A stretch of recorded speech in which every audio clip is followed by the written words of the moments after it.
Hello friends, good morning. Welcome back to my channel Shilpi's ফ্যামিলিতে আরেকটি নতুন ব্লগে তোমাদের সবাইকে অনেক অনেক ওয়েলকাম করছি। আশা করি তোমরা সবাই ভালো আছো, আমিও অনেক ভালো আছি। আর সব থেকে ভালো ব্যাপার এইটা, আজকে ছোটো মেয়েকে স্নান করিয়েছি। তবে আজকে স্নান করিয়েছি, কালকে ভাবছি মাথাটা ধুয়ে দেবো। তো জ্বরটা আর আসছে না, তবু ভাবছি আরেকবার টেস্টটা করিয়ে নেবো। ডাক্তারবাবু যেহেতু বলেছে আরেকবার টেস্টটা করিয়ে নিতে, তো ভাবলাম আরেকবার টেস্টটা করিয়ে নেবো। তো তোমরা একদমই চিন্তা করো না, আর কোনো রকম কিছু ধরা পড়েনি। তবে হ্যাঁ, ডাক্তারবাবু যখন বললো যে আবারও তোমার হিমোগ্লোবিন টেস্টটা আবারও করতে হবে, যেহেতু ওনার একটু সন্দেহ হচ্ছে, বলে ওর সিমটম দেখে মনে হচ্ছে না যে ওর কোনোভাবে হিমোগ্লোবিন একটু কম আছে। তো সেখান থেকে ডাক্তারবাবু যেহেতু বলেছে, ভাবছি একটু শরীরটা সুস্থ হয়ে যাক, তারপরে আবার টেস্টটা করিয়ে নেব। আর ডাক্তারবাবু বললো পুরোপুরি জ্বরটা কমপ্লিট হলে তারপরে গিয়ে টেস্টটা করাতে। তো যাই হোক, এটা তোমাদের কাছে বললাম। তোমরা অনেকেই ভালোবাসো, আমার দুই মেয়েকে অনেকটা ভালোবাসা দিয়েছো। আবারও আজকে সকাল সকাল উঠে গেছি, তবে হ্যাঁ, আজকে স্নানটা কমপ্লিট করতে পারিনি গো, ওরা এসে গেছে। মানে কেন বলো তো, করতে পারতাম স্নানটা, মানে সমস্ত কাজ আমার মোটামুটি কমপ্লিট হয়ে গেছিলো সকাল সকাল। কিন্তু এই যে গৌতম বললো যে আজকে বাজার যাচ্ছি, কারণ আজকে আর গতকাল মানে এই 2 দিনই তো ছুটি ছিল। আর সানডের থেকে তো আবার ফার্স্ট নাইট শুরু হয়ে যায়। তো আজকে যদি মানে সবজি মার্কেটটা না করে, ওই দিন দেখেছো আমি মাছ এনেছি শুধু পমপ্লেট আর রুই মাছ। তো আর কোনো মাছ যেহেতু আনা হয়নি, তো পুরো সপ্তাহটা চালাতে হবে, যার জন্য বললো আমি বাজার থেকে ঘুরে আসি। আমি আর না বলিনি, আমি তাহলে নিয়ে আসো, নয়তো আমাকে আবার মাঝপথে, সপ্তাহের মাঝপথে যেতে হতো। তো এইগুলো, এই যে একটু ফুলের টবগুলো একটু ধুয়ে দিচ্ছি। কেন বলো তো, এগুলো রান্নাঘরে থাকে তো একটু তেলচিট ভাব কিন্তু হয়, আমরা যতই চিমনি চালাই না কেন। আর এইগুলো আমি কিনেছিলাম আমার রান্নার চ্যানেলের জন্য, ওই সাইডে রাখার জন্য।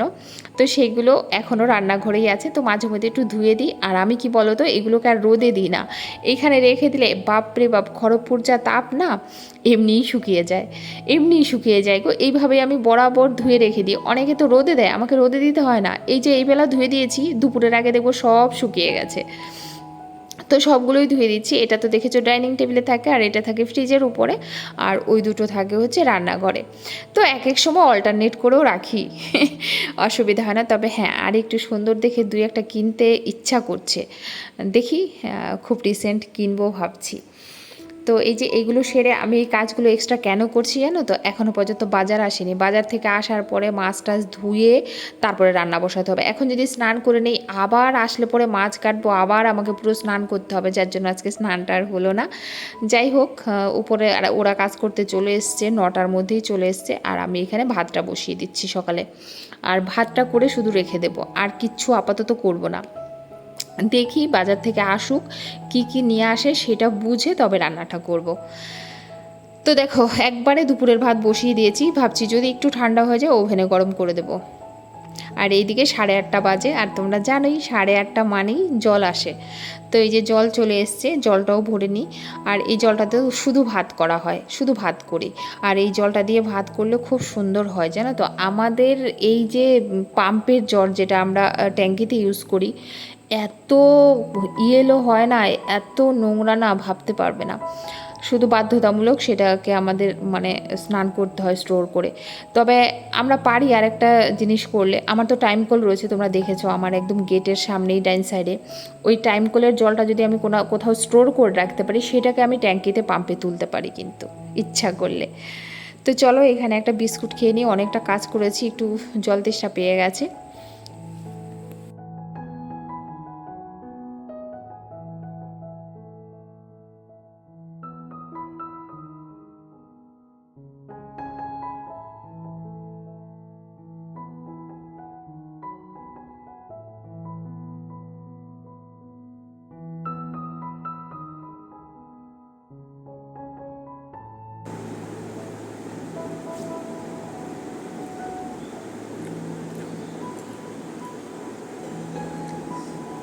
এটা না হলে সকালবেলা চলা কষ্ট, কারণ এত ঘাম বেরোয় না, শরীর অস্থির করে।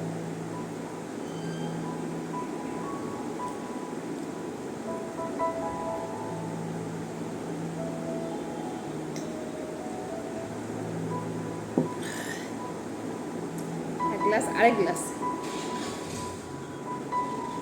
গৌতম গেছে বাজারে মাছ আনতে। আমার মোটামুটি অনেক কাজ কমপ্লিট হয়েছে। তারপরে মাছ টাছ আনলে দুপুরে রান্না। আজকে সকালে ভাতই খাবো সবাই। ভাত খাবো মানে আমি খাবো না, ওরা সবাই ভাতই খাবে। আমি তো একটা হলেই চলে, কোনো অসুবিধা নেই। তাই ভাবি একটা সময় গেছে আমি ভাত ছাড়া থাকতেই পারতাম না। সে আমার শাশুড়ি মা রান্না করলেও ভাতে চাল দিলে, মানে দুপুর কোনো দিন রাত্রে রুটি করবে, আমি বলতাম কি মা আমার জন্য ভাতে চাল নিয়ে নেবে। আর নিত, শাশুড়ি মা সত্যি নিত, জানে আমি ভাতটা ভালোবাসি। আর সেই মানুষ এখন কোনো সমস্যা নেই, যদি মনে করো যে দুদিন খাবার দেবেও না, ঠিক কাটিয়ে দেবে, অসুবিধা খুব একটা হয় না। তো রাগ করলে বোঝা যায়, 7 দিনও থাকতে পারবো না খেয়ে।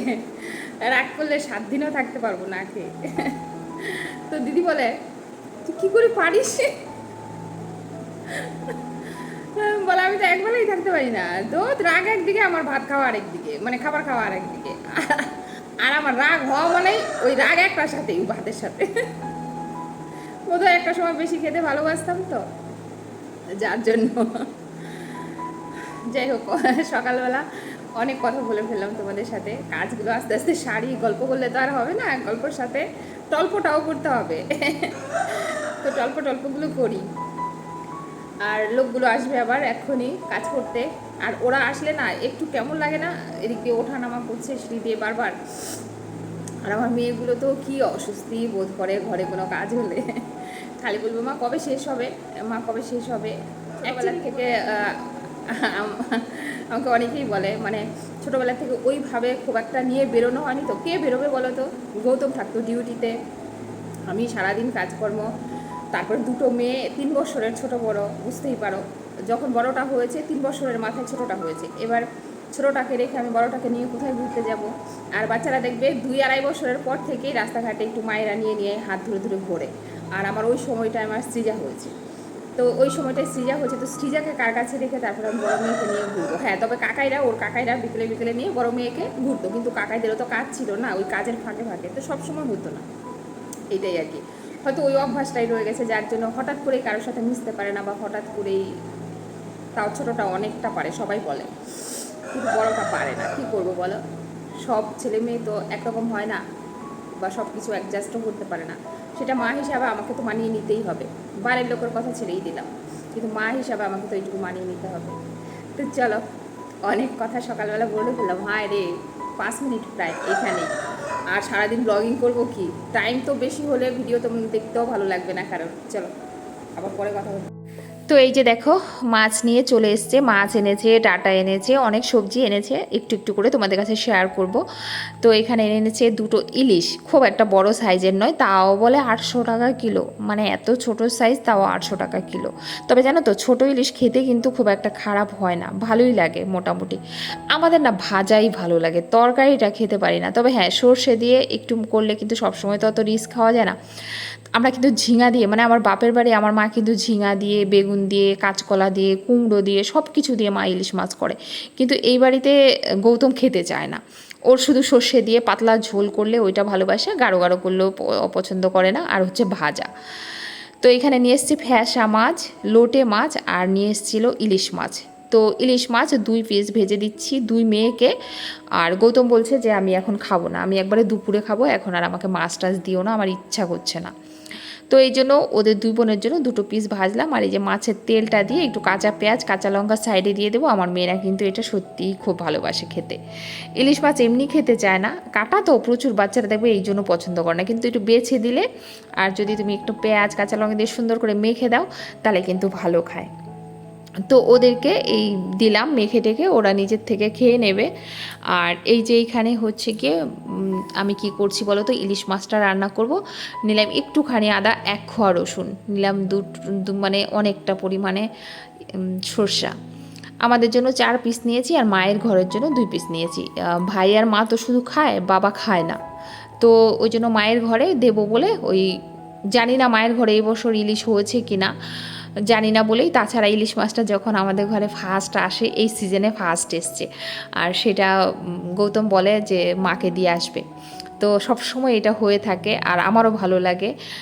আর আমার শাশুড়ি মা একটু ভালোবাসে ইলিশ মাছ খেতে, খুব ভালোবাসে, যার জন্য দেখো এখানে 6 পিস নিয়েছি, ওই ঘরে 2 পিস দুইজনকে দেবো। আর ছোট তো কেমনও লাগছে, আমি এই ছোট 2 পিস দিলে কেমন লাগবে, বলে ঠিক আছে আমরাও তো 1 পিস করেই খাচ্ছি, তুমি 2 পিস দিয়ে এসো, কোনো ব্যাপার না।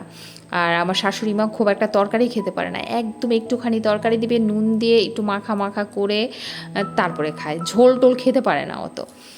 তবে উনি মাছটা ভালোবাসেন, একটা সময় তো প্রচুর ভালোবাসতেন।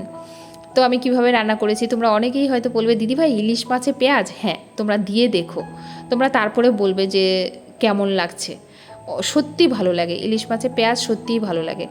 এখন আর তেলাপিয়া মাছটা একদমই আনা হয় না, তোমরা অনেকেই বারণ করেছো যে তেলাপিয়া মাছ খাওয়া ভালো না, যার জন্য আমি এইটা তো আর বলিনি যে ইউটিউব থেকে আমি শুনেছি, আমি বলছি শোনো তেলাপিয়া মাছ আর আনবে না, কারণ ভালো না বাচ্চাদের পক্ষে। আর যদি কোনো সময় কোনো কথা বাচ্চাদের তুলে বলি যে ওদের উপকার না ওদের অপকার হবে, সেই জিনিস ঘরে কোনো দিন আসবে না, এই হচ্ছে ব্যাপার। যাই হোক, দেখো রান্নাটা কমপ্লিট হয়ে গেছে। আর করেছি ছোট ছোট আমড়া দিয়ে টক ডাল। আর কি বলো তো, কালকের যে ওই যে পাট শাকের ডালটা করেছিলাম সেটা না একটু শুকনা করে রেখেছি, এরা এই দুটো তরকারি দিয়ে খেলে আর কিছু খাবে না। আর দেখো আমার ঠাকুর ঘরের অবস্থা দেখো, এখন এই ঠাকুর ঘর পুরো উনি বেরিয়ে গেলে পুরো, আমি বললাম ঠাকুর ঘরটা আগে করতে, পুরো বেরিয়ে গেলে তারপরে আমি সব ক্লিন করব। ছাদে এসছি জামা কাপড় নিতে রান্না সেরে, আর এই যে দেখো কে বসে আছে, রাম ভক্ত হনুমান। তবে কি সুন্দর করে বসে বসে দেখো না, এই কাকগুলোকে যে কি ডিস্টার্ব করছে, বেচারা একটু বসছে এখানে বসে বসে, শিম পাতাগুলো খুব সুন্দরভাবেই আনন্দ করে খাচ্ছিল। তারাবে দেখো মাথায় মাথায় ঠোকর দিচ্ছে, কাকগুলো মাথায় এসে ঠোকর দিচ্ছে, ও খাচ্ছে বসে বসে এখানে শিম গাছের পাতা খাচ্ছে, ওই পিসি পাশের বাড়ি পিসিদের বাড়ির থেকে। আমি এসছি জামা কাপড় নিতে, আর দেখি উনি এইখানে বসা, আবার আমাকে দেখে, দেখো এই যে এইদিকে তাকিয়ে দেখে আমি ভিডিও করছি না।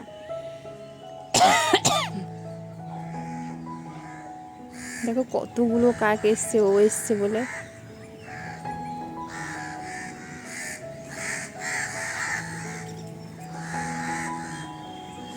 কেমন করে ছিঁড়ে ছিঁড়ে খাচ্ছে, খালি দেখো কীর্তিটা।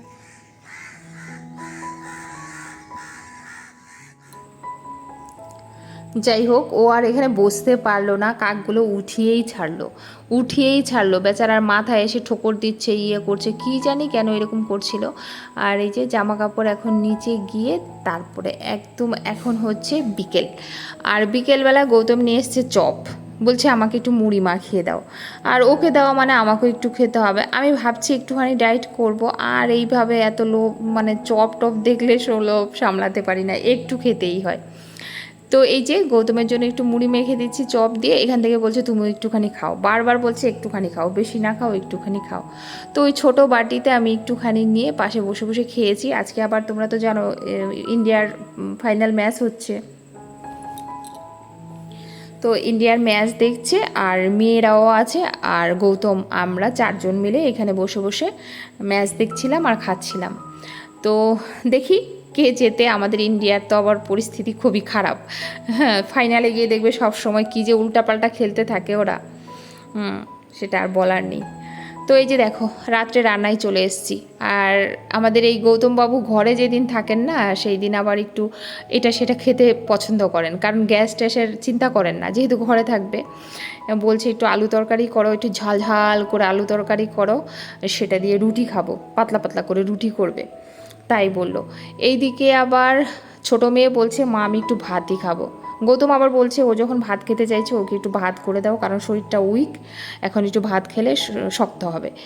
তো আবার ছোট হাঁড়িতে কি করলাম বলো তো, ছোটো মেয়ের জন্য বসালাম ভাত, আবার গৌতমকে এখানে দিলাম রুটি। বড় মেয়ে বলছিল মা আমাকে 2টো লুচি করে দাও, আমি বলছি আজকে আর বলিস না বাবা, তাহলে আমি পাগল হয়ে যাব, আজকে হয় ভাত খেয়ে নে নয় রুটি দিয়ে তরকারি খেয়ে নে। তো ফাইনালি ও কী করলো বলো তো, একটুখানি ভাত খেলো একটুখানি রুটি খেলো। আর আমিও রাত্রেবেলা মানে রুটির দিকে আজকে যাইনি, যে দেখো ভাতটা মেখেছি, একটা অমলেট যেইভাবে ছোটো মেয়েকে খাইয়েছি ওই থালাই আমি মেখে তারপরে খেতে বসে গেছি। খেলা দেখছি ইন্ডিয়ার ম্যাচ আর খাচ্ছি।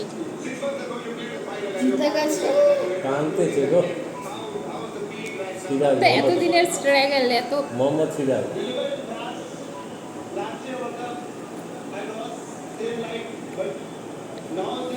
ইংলিশ জানে না, শিখতেছে ইংলিশ এরা।